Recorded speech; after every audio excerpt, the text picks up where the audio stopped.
I'm very open about my story. I had prostate cancer, diagnosis, surgery, whole thing, been through it all. And I'm grateful and lucky to be on the other side. But prostate cancer is an interesting disease. You still kind of play a little whack-a-mole with it. There are many options out there for treatments that men simply may not know about. Prostate cancer is the most common cancer in men worldwide. We went to Austin, Texas to learn about a non-invasive treatment that's giving patients a different look at their future.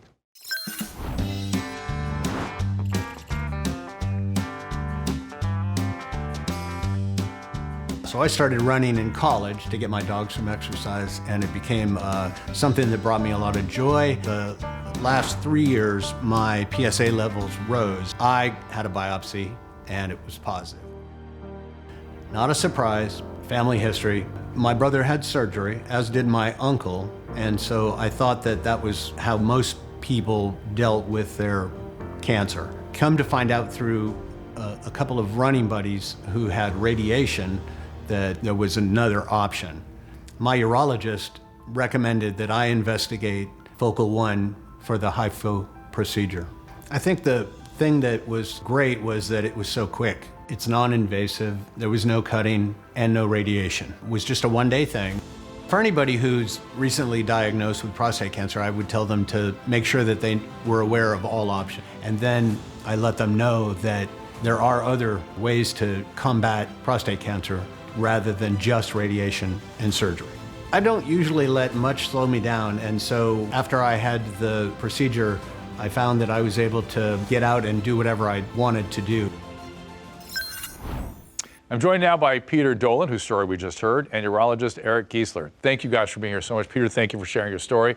I'm going to talk to the doctor first, okay? Absolutely. So tell us about the treatment and where it fits in the spectrum of options for patients. Yes, I think prostate cancer is really one of the most common cancers we see in men, and it's a very heterogeneous cancer. And I think we sort of underestimated the prostate, and now we have so many better diagnostics. I want to stop you because I want to make sure people understand what you're saying, because there's a lot packed into that. Prostate cancer is brilliant. It's a super smart tumor, and it's not a cancer. It's kind of multiple diseases. Correct. Right, and so you need different approaches. Right, exactly, and it's traditionally been an all or none, but now with better testing and screening, we can catch it earlier, so now we can be more precise on treating patients and sparing them some of the side effects we've traditionally had in therapies. Right, and of course, man, worry about urinary retention, sexual side effects. Sexual side effects, which I've had none.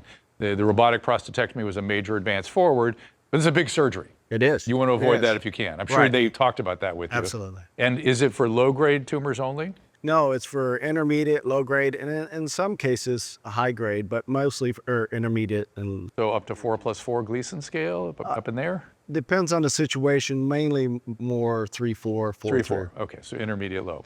And I'm imagining, because tumor can occur throughout the gland, and it can be multifocal too. Exactly. So you want to know for sure you've got just one foci. Right.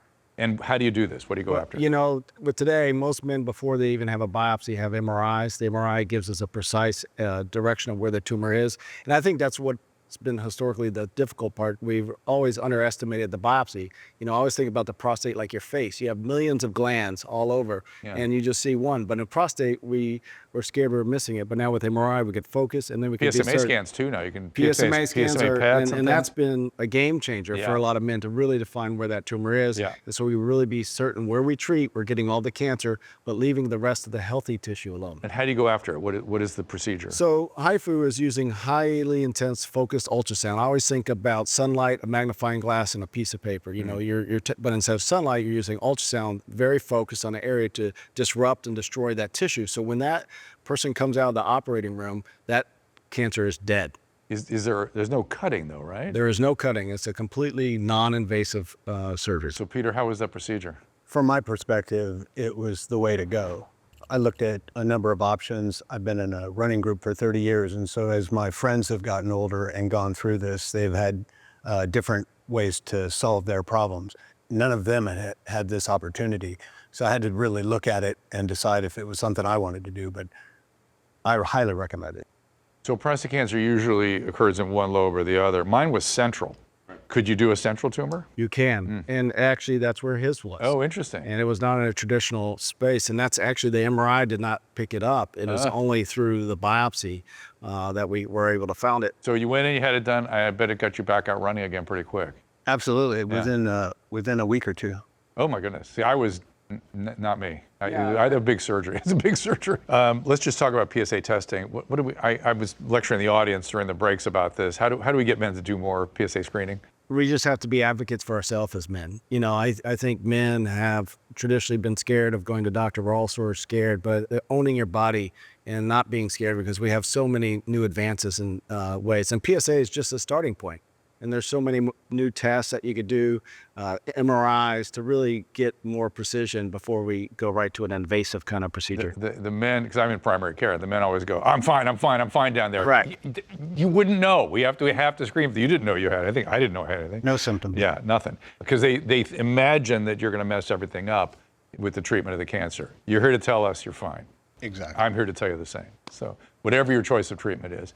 I think I want to make that clear. There is no age limit to screening for prostate. Thank you. Medicare covers it once a year.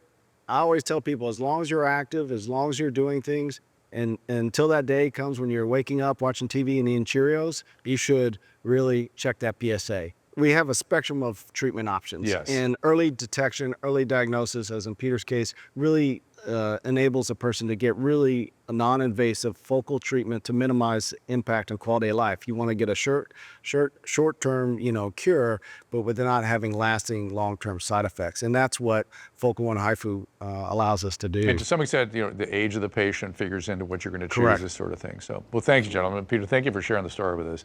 I share mine all the time. I think you're one of those guys too. 'Cause Absolutely. we don't want men to miss this. Right. It's just ridiculous. The earlier you know, the more options you have and the better the outcomes. To learn more about Focal One or to find a physician offering this treatment, very simple, go to focalone.com. After the break, we're talking small molecules with huge impact. Stick around.